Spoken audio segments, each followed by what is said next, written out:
Okay, what's up, everybody? Good morning. Welcome to a Friday edition of Morning Scone, presented by Brock, the Batters Road Beauty Clinic, and HUDCO Roofing, HUDCORoofing.com. Do business with someone you know, HUDCO Roofing, HUDCORoofing.com. All right, y'all.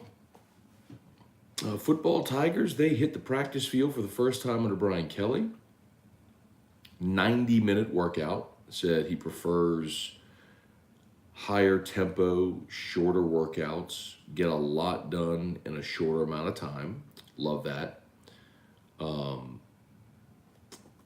Emery was out there as we expected. All four quarterbacks were out there.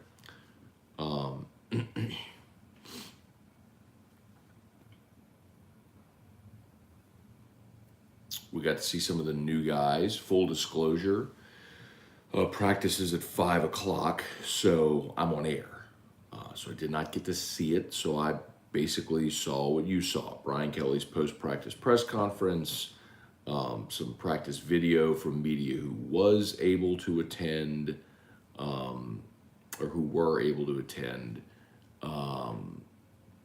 but looked kind of like a practice. No pads, dude's not hitting, running around cones and doing practice stuff. So Jaden Daniels was out there, obviously running as one of LSU's four quarterbacks. So it was nice to see LSU on the practice field. Tigers did get a tight end commit. Mac Markway is his name, from St. Louis. He's a four-star, top 100 overall prospect in the country. Seventh best tight end in the country. Pretty nasty blocker, has that reputation. So a traditional tight end, which Brian Kelly uses and which this team does not have. So that was nice to get yesterday. And then we also saw the Pelicans win last night, and beat the Bulls, so they overtake the Lakers for the 9 seed for the time being. And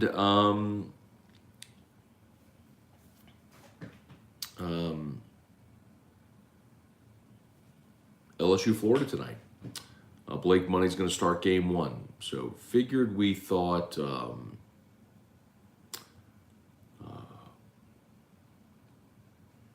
I guess we figured that's how it would go, that Money would start game 1. They're going to see how it goes with Blake out there. See if he can extend against Florida and give LSU a really good outing. Maybe find a way to steal game 1. Really big task against the Gators here on Friday. They're a good baseball team. I mean, Florida's top 10 in all the major polls, and the game 1 pitching matchup, LSU's going to face Hunter Barco, who's a lefty, and is really good. I mean, he is a power lefty, 44 strikeouts and 31 and a third innings pitched, so a 1.72 ERA. I mean, you got your hands full tonight with a legit Friday night front of the rotation lefty from Florida on the road. So see if this offense can get going a bit tonight, and maybe because you're facing a lefty, throw an extra right-handed bat in the lineup tonight. We'll see. Instead of DH and Joe Baird, you find a righty bat that you like to get in there and DH. We'll see. Okay, let's say some good mornings. See what y'all got here. Kelly Gross, Jason Horn, Deborah Cowart, Truax, Jeff McKithen, Dylan Horn. Good morning. Good morning. Dylan, who'd you like to see start games 2 and 3? So Dylan, I don't really care. And what I mean is, it doesn't matter, because I don't think whoever starts, I don't think is getting you deep into the ball game. I don't think LSU has that guy on this team. I guess maybe I'd like to see Grant Taylor get a start, but I'll also tell you, I thought Collins was really good last weekend, but I'll tell you,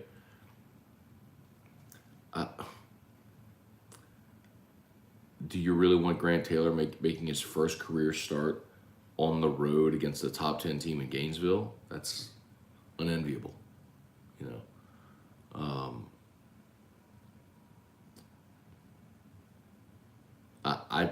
I say, Dylan, you see how tonight goes, and if you need anybody to get you outs tonight when you have a lead, you use them. And then you figure out Saturday and Sunday after that. Hey, Ed, good morning. Davanka De Silva, good morning from Sri Lanka. Her Brian Kelly, man with a vision and a mission, bright future, hopefully. For sure, man. Smart guy. Such a contrast to what we saw here for so long. Ricky Lambert, Chris 21 Duthyu, what's good? Kenneth Westbrook, John Webb, Jonathan Martin. Morning, Scone. Feels like for the first time the players have a coach they can trust to put them in better position to compete in games. So I'm sure there won't be any midseason opt-outs. Well, okay, hold on. You got to remember, Jonathan, the opt-out culture doesn't always have to do with coaching. The opt-out culture has a lot to do with if guys are playing or not. So, I mean, Alabama's got the greatest coach in the history of sport. They have dudes opt out in the middle of the year. It's just, when you're talking about 85 scholarship college football players, young dudes in their late teens and early 20s, sometimes are going to be emotional and are going to make those decisions. So I guess my point is, do I feel like LSU has a strong coaching staff? Yes, absolutely. But I don't think it correlates to opt-outs because you see that everywhere. Greg Phillips, good morning. Dale Broussard. Hey, Aunt Sharon, good morning. Kayla Bernard, Chance Babin, Brian Kelly is good with messaging to the media. Nice having a grown-up running the program. Yes, it is. Brock Blanchard, I just love to not get behind early. Hey, Brock, I'm with you, especially against the pitcher you're going to face today. Debbie Jenkins, John Troxler, Megan Hurst, Eric Lane, good morning. 15 looks slow next to the other three quarterbacks. In fairness, Eric, we saw those little clips of practice, bro. But yes, I mean, Miles Brennan is going to be the least athletic of the quarterbacks. I mean, that's a given, yes. Hey, Rapping Batches, good morning. Trivia Carter, Brandon, thanks for the rant yesterday, Matt. Brad Johnson, good morning. Morning, Drew, if he's awake. He's not awake, sleeping like a baby, or sleeping like a 7-year-old. Jesse Brown, morning, Matt. Well, I had Gonzaga winning the tournament in my bracket. Arkansas killed me. I have Duke winning it. Not that it matters. I mean, we're all guessing, right? I mean, you take your best guess, you see how it goes. But I had my championship game was Duke and Arizona, and my Final Four was Duke, Arizona, Kentucky, and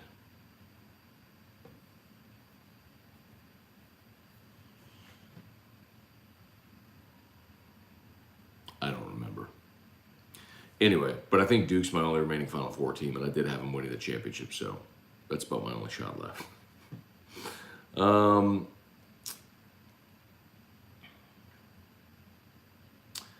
Pabler 15, morning, Matt. How you feeling about the Tigers' chances in Gainesville tonight?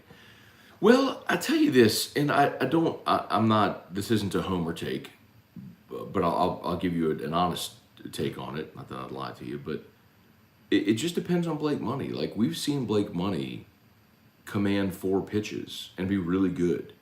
If Money goes out there and has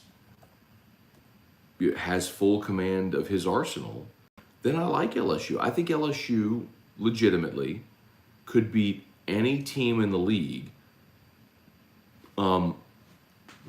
with Blake Money on the mound.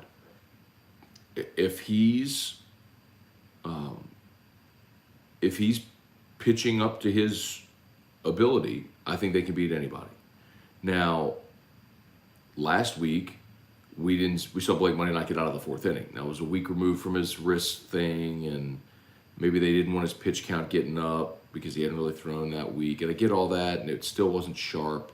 If he's sharp tonight, yeah, they can win tonight. Now, the rest of the weekend gives me a lot of concern. But, I mean, I think this is your best chance with your best arm. You're taking on a Florida team, which as a team is batting 309, you're batting 306. So offensively, you're very similar.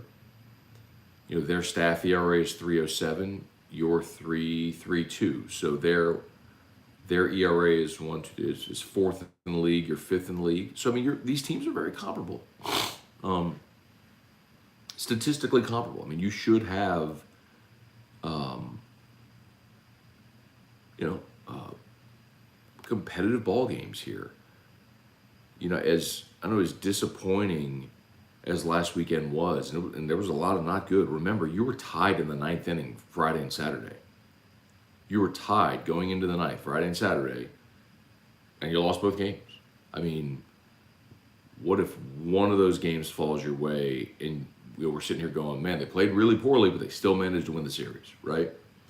But they didn't. So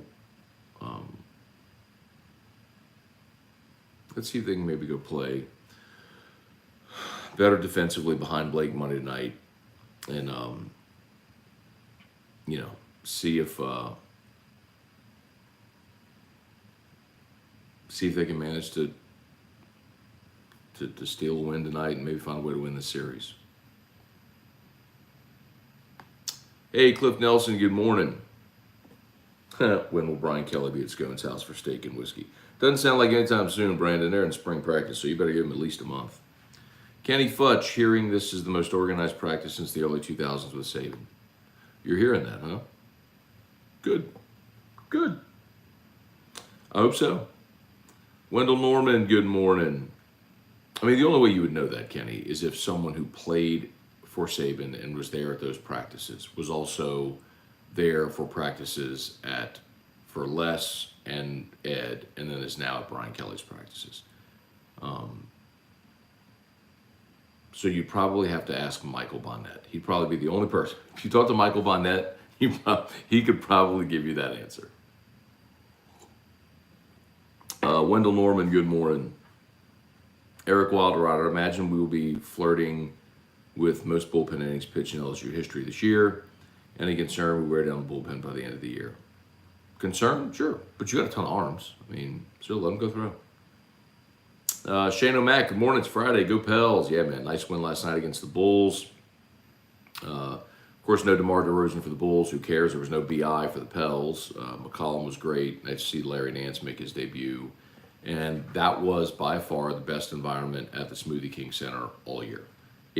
They had a home crowd advantage, a home court advantage. They had electricity in the building last night. So that was awesome. Sunday's going to be even better. And I'll tell you this. So Sunday the Lakers come in, but the Pels do have to play back-to-back. So they got to play Saturday, Sunday, and the Lakers are going to be well rested. So the Lakers, make no mistake, they are all in to win this game in New Orleans on Sunday.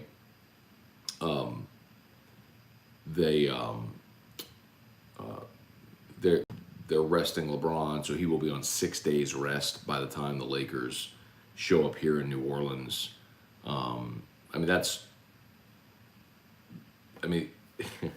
They played against Philly 2 nights ago. I mean, that's a pretty long layoff, right? To not play again until Sunday. So, anyway. So they'll be rested, and the Pels will not be. But, yeah, I'm still excited about these final 8 games to see how it goes. Y'all smash the like button if you're watching there on YouTube, Facebook, like the page, share the post, like the page, share the post. Appreciate y'all very much for being here. As always, shout out to Brock, Baton Rouge Orthopedic Clinic. Need an orthopedist, go to Brock, Hudco Roofing, HudcoRoofing.com. We cover the entire state of Louisiana. So no matter where you are in Louisiana, roof repairs, roof replacements, gutters, soft wash, we can do it all. Hudco Roofing, HudcoRoofing.com. Okay. Sherry Gautreau, good morning. Jay Rochelle, good morning. Bart St. Germain, morning. How many more basketball players do you think enter the portal? All of them. I mean, so if you missed it yesterday, Brandon Murray entered the portal, Xavier Pinson entered the portal, and then there was a report that Adam Miller was going to enter the portal. Now, he did, quote tweet that report and be like, I had decided, and said, I haven't decided anything yet, so we'll see. But, I mean, except for the end of the bench guys that didn't play this year, I would imagine everybody leaves. I mean, you know you're losing Eason to the draft, days as a senior. Pinson has a year. I thought he'd be gone, but he's going to, in the transfer portal, he'll play somewhere else. Murray's in the portal. Certainly sounds like Adam Miller will be. That's 5 right there. I can't imagine Efton Reed, Alex Fudge, the guys that contributed, stick around. Sharif O'Neal may, legacy. He's already transferred once, so well, let's see on Sharif. But basically, everybody that can, Gaines. I mean, everybody who contributed, I'd imagine they'll go somewhere else and play. Brian Broom, Ronnie Dugas, Benton Alford, updates on Bootie's injury. He's in a walking boot. I heard second surgery went well. He did his deal with Gordon, and he's a game point athlete, so I have a little bit of insight there, provided he's not fibbing to people. But he was out there at practice yesterday. And I think that's, Benton, I think that's when Brian Kelly made his comments the other day about Butte, and it threw everybody off for Butte. Keishon Butte. But what was interesting? If you look at the Gordon commercial, he says Keishon Booty. He says, Keishon says, when they all introduce themselves, he says, Keishon Booty. He says Booty. Anyway.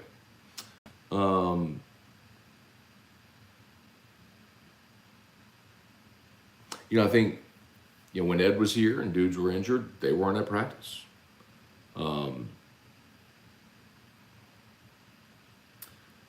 Keishon was out there yesterday. I think Brian Kelly that was the thing. He's demanding. Oh, come on.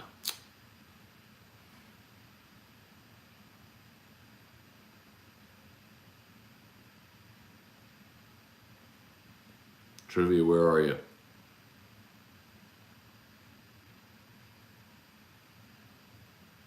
Anyway, I got it. Yep. Spamming the YouTube chat with adult things. Freaking spammers. I want to strangle them all.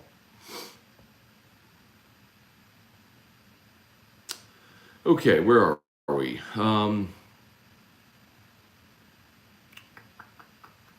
All right, let's see. Brandon, we won't be a natty contender this year, but at least we have competent coaches, won't have problems in Week 10 getting plays called on time. Yes, good point.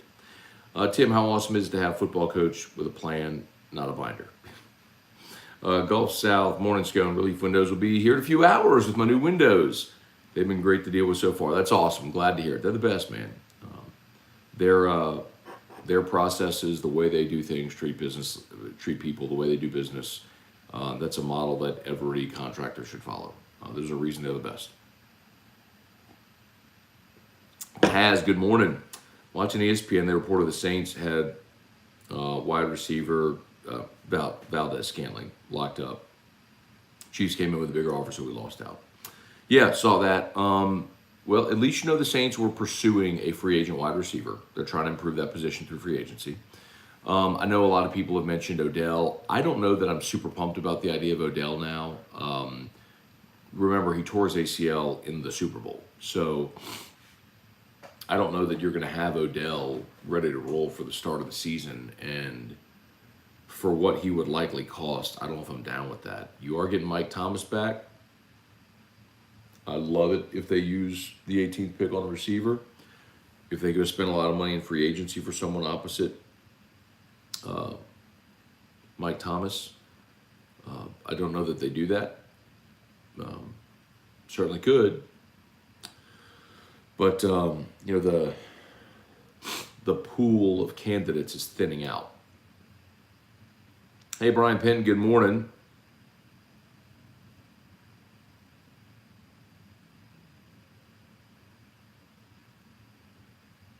Jordy lost a tooth on live TV. Condolences. Taz, the Saints have room for the Honey Badger as far as playing time.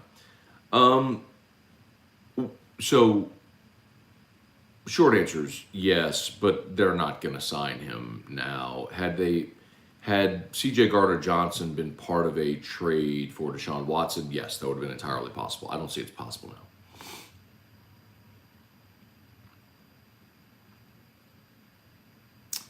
now. Brandon, great start would be error-free baseball tonight. I agree with you. I'd love to play clean defense behind Blake Money tonight. See if you can go steal a win.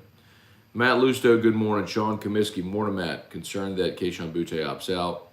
He does not seem like the guy that will be disciplined, will buy into a disciplined environment. Seems like Boutte was given his own rules. No, he's not given his own rules. He's given the rules everybody else is given. He's just not. Oh, you're saying he was prior. Maybe, but I also think,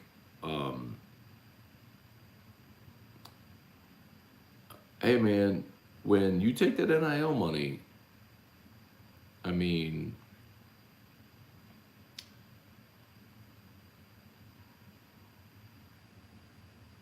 you are contractually committed. I mean, I'll tell you, a lot of these NIL deals have clauses in them whereby if you do something to reduce the value that you provide said company, you know, the deal is void. So if Boutte leaves LSU, goes to Alabama or something like that, certainly reduces his value here, doesn't he? Pels are going to be scary next year if and when Zion comes back. Zion, B.I., CJ, and Jonas with a bunch of nice role players and reserves, all bought into Coach Willie Green. Look out. I agree with you, Shano Mac. And the other part that you didn't mention there that I would throw in is you got Herb Jones, who was the SEC Defensive Player of the Year, and you've got Jose Alvarado, who was at Georgia Tech, the ACC Defensive Player of the Year. You're talking about two elite level defenders that are bought in on that end of the floor as well. Yeah, they've built a roster that absolutely can compete in the West if your superstars play like superstars. If CJ, BI, and Zion are playing like superstars, that's as good a big three as anyone has in the West or in the league. So, yeah, I completely agree. It's very exciting. Jay Benoit, good morning. Trivia, my bad. Headphones on, phone to the side. AJ Holland, somebody get Matt even more fired up, call Gamecoin a scam. No, I already spoke my piece there, bro. If you missed it, go listen to Nightcap from Wednesday. Find my Gamecoin rant. Larry Garner, good morning. Tim Gotro, do we have time for a Hutco jingle this morning? Start the weekend off right. You darn right we do. Here you go, Tim Gotro, just for you. Well, actually for everybody.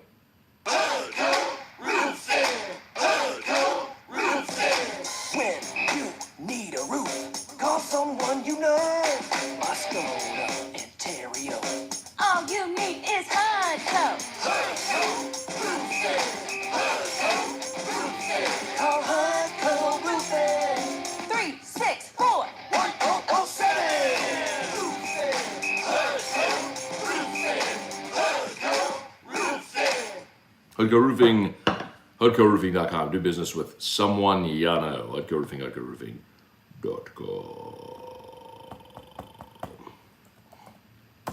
All right, let's see. Smash that like button, please. YouTube, if you're watching, take a quick second.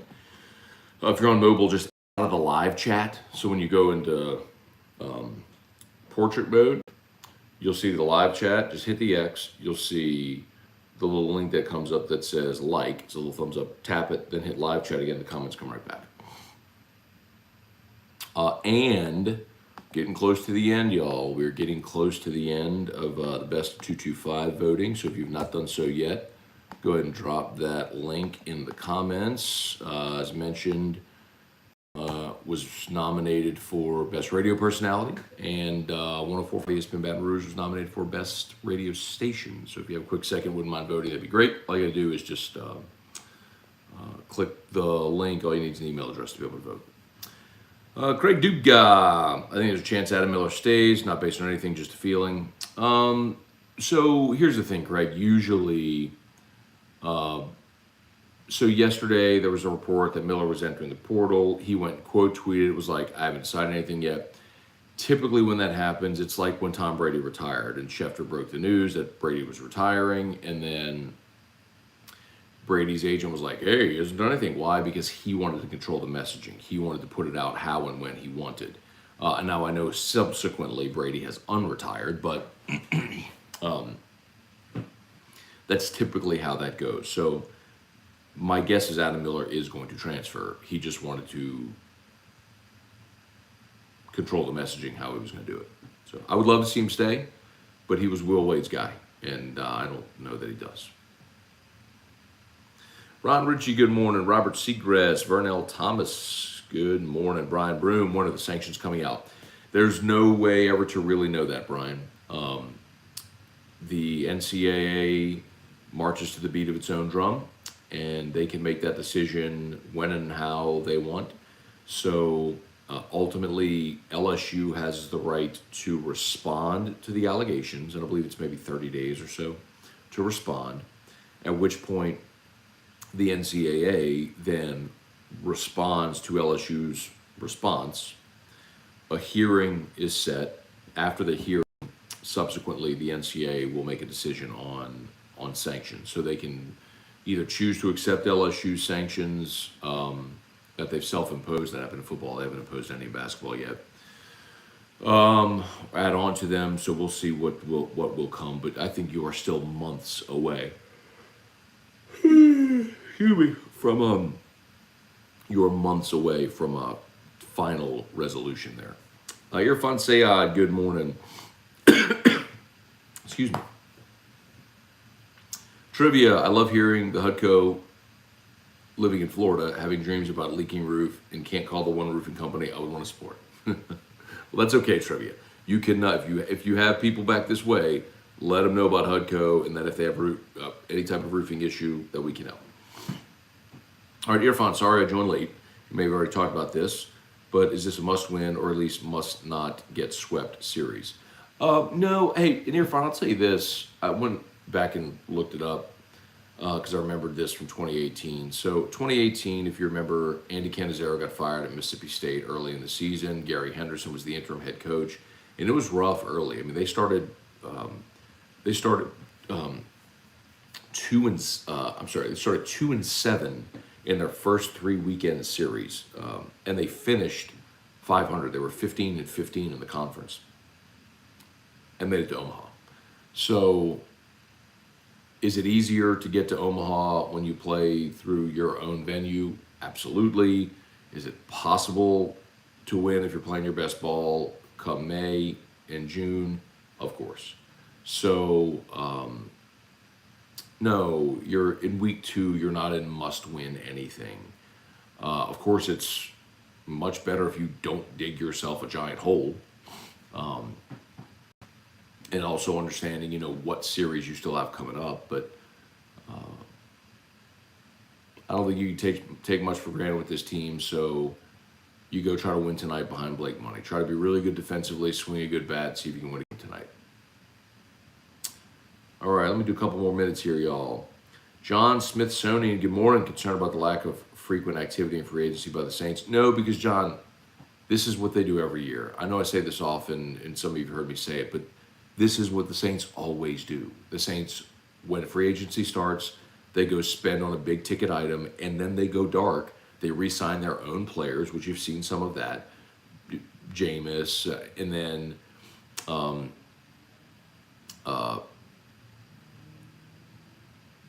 they go bargain shopping. In the second wave of free agency, they go bargain shopping, which is they let the market settle. And look at what's happening right now. So, we talk about Jarvis, talk about Odell. You talk about these guys that are still waiting on a home. Well, the market for them the price tag keeps reducing. I mean, that's the way it goes. And that's what the Saints have always done. It's odd to say because they've always found themselves in cap hell and everything, but they are actually very prudent spenders when it comes to free agency. They have their number for a player. They won't go over it. They just let Marcus Williams and Teron Armstead walk because they had their number and they weren't going over it. And Armstead got less from Miami than he wanted. Armstead wanted Trent Williams money. He wanted 20 to 22 million a year. He got 17.5, which is great, but New Orleans still wasn't going to pay that.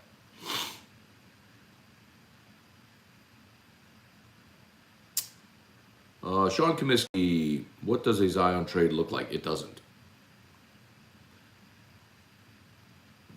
It doesn't. They're not trading Zion. Why would you trade Zion Williams? I don't want picks. Like, think about how rare it is to end up at the top of the draft, number one, and then to end up at the top of the draft where there's a transcendent player sitting there 1 overall. You've been lucky enough to have that happen twice. I mean, you're not trading Zion.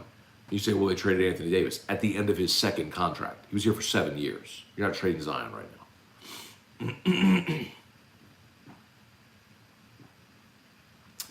Gulf South, what does lack of institutional control mean for the football program? Well, it's not even so much just football, it's everything, because they can, when you get hit with lack of institutional control, the NCAA can come back and peel back the curtain on anything they want to look at. So, my hope is that in sacrificing Will Wade, the NCAA is lenient and accepts the football sanctions, doesn't do another year bowl ban, maybe some scholarships or visits or something like that, but that's my hope. Angel Flores, good morning from Puerto Rico. Clint, good morning. Do you think McMahon hire was more of a safe hire to get through difficult times coming ahead for the basketball team? Clint, I think the McMahon hire was because who else were you going to get? I mean, I know we said that often, but who else was going to want this job? You know, Scott Woodward wasn't going to be able to go aim high and land a big fish, because I don't know how you'd get someone here with sanctions looming. Why would someone leave, a proven major conference head coach, leave that job to come to a place where sanctions are looming? So you had to go the mid-major route. You had to commit a long-term and a lot of money to get someone to take the job. So they got a guy that they feel like is a really good basketball coach, squeaky clean resume, and they feel and they committed long-term to him to be here through sanctions and then to build it up after. Okay. Can we have the Saints pick up a wide receiver in free agency or draft one? All right, almost done here. Chance Babin, love to see Sharif and Gaines stay. So would I. Maybe a good chance with Sharif. Tim Witten, do you think the NIL stuff will eventually calm down the transfer portal any? No. There's too many numbers and not enough money in NIL to pay every single player. Good question, Chance. Candidates to convert to tight end on LSU's roster. I don't know. I don't know who they're looking at. I don't know that Brian Kelly necessarily said that with, he's probably got guys in mind, but I don't know that he necessarily said that thinking, all right, this is a thing we're going to do. It's like, this is a thing we might have to do.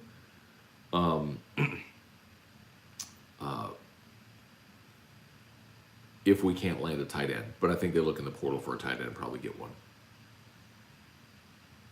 Okay. We are done.